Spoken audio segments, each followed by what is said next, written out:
Now we are going to discuss certain theorems on complex integration. The first theorem is theorem number 1. The statement of the theorem is, let fz be continuous on a contour L of length small l, and let mod fz is less than or equal to capital M, then mod of integral over L fz dz is less than or equal to M into L. Proof. This is a diagram of the arc L, the contour L. We consider a partition P consisting of points A equal to T0, T1, T2, Tk minus 1, Tk and so on, Tn equal to B of closed interval AB, where Zk is equal to Ztk, that is value of Z at the point Tk, where k equal to 1, 2 and so on up to n, and let Sp denote the sum. Sp is equal to Z1 minus Z0 fxi1 plus Z2 minus Z1 fxi2 and so on, Zk minus 1 fxik and so on, plus Zn minus 1 fxin, where xik is a point on the arc joining Zk minus 1 and Zk. So this is the point in between the point Zk minus 1 and Zk. If we give different values of k, it means for k equal to 1, xi1 will lie in between the points Z1 and Z0, xi2 will lie in between the points Z2 and Z1 and so on. That is, this sum Sp in terms of sigma notation is sigma Zk minus 1 fxik. This can also be written as equal to sigma k equal to 1 to n Zk minus 1 fzk. Taking modulus value, this implies mod of Sp equal to mod of this sum sigma Zk minus 1 fzk, and mod of the sum will be less than or equal to sum of the mod by property of modulus. So this will be less than or equal to sigma mod Zk minus 1 fzk, and this will be less than or equal to m times sigma Zk minus 1 as mod fzk is less than or equal to 1 from this statement. Taking limit mod Sp will be less than or equal to limit m times sigma Zk minus 1, suppose number 1. We know that limit of sigma mod Zk minus 1, this gives the line integral over L mod dz. This example we have already discussed during the problems when we have discussed the examples, and this will give the arc length of L, which is equal to a small l from this statement. Suppose number 2. So 1 and 2 implies mod of integral over L fz dz is less than or equal to m times L. The next theorem is theorem number 2.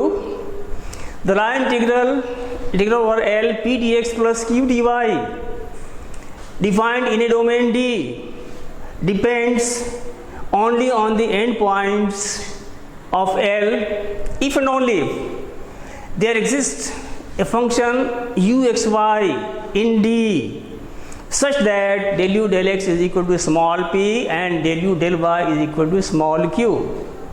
So we have to show that this is the necessary sufficient condition if and only if. If we suppose that the function uxy exists, then we have to show that the integral depends only on endpoints, and another condition is if the integral over L p dx plus q dy depends on the endpoints L, then there will exist a function uxy such that del u del x equal to p, del u del y equal to q. Proof. The E part, that is the sufficient condition. What is sufficient condition? Here we will suppose that there exists a function uxy in D such that del u del x equal to p, del u del y equal to q, and we shall show that integral over L p dx plus q dy depends only on the endpoints A and B. So the E part, that is sufficient condition.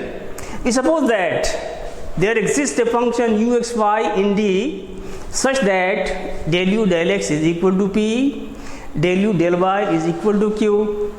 Then if A and B are the endpoints of L, we have integral over L p dx plus q dy. Now we are going to put the values of p and q.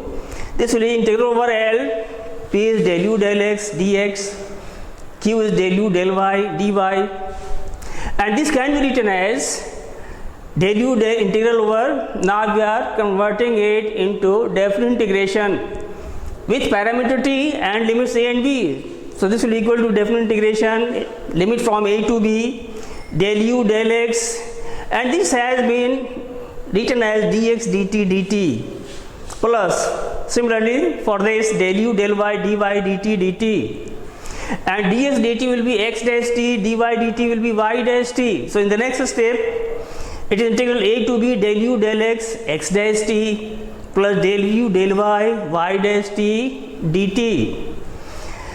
So this is the total differential coefficient of u with respect to t. So this can be written as integral a to b d dt of u x t y t dt, and this together will give integral a to b d of u x t y t, and this will give its integral to be u x t y t limit from a to b. So upper limit minus lower limit gives u x b y b minus u x a y a. So this completely depends upon the endpoints a and b, which shows that the above line integral depends only on the endpoints a and b. We are going to discuss the only part, which is called the necessary condition.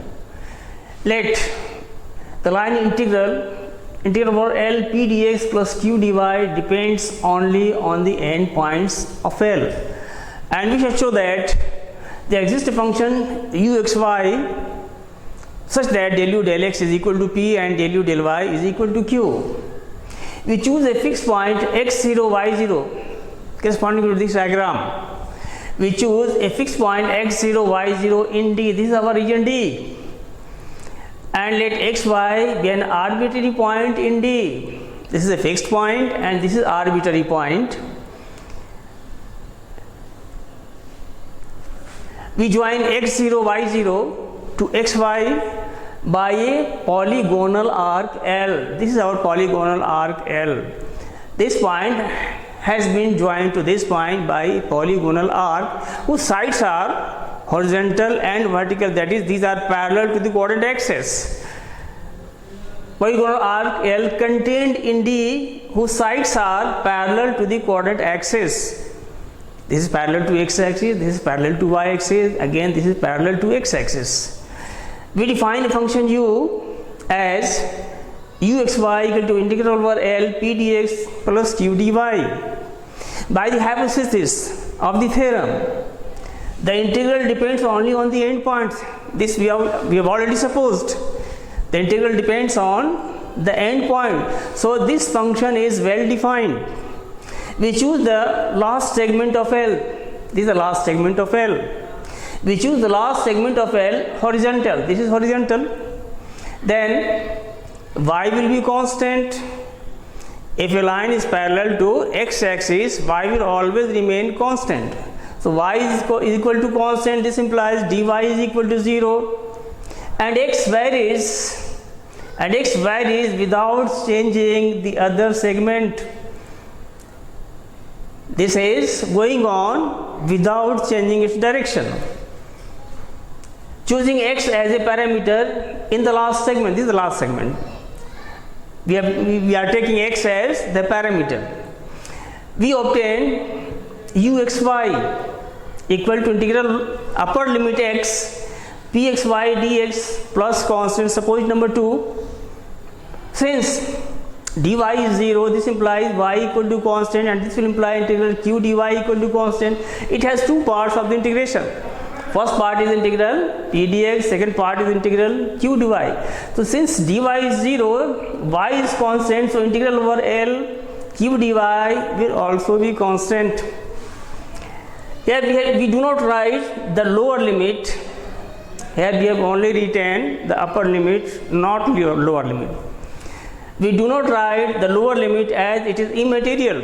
It has got no variation, because the lower limit may be x0 or other than any value other than x0.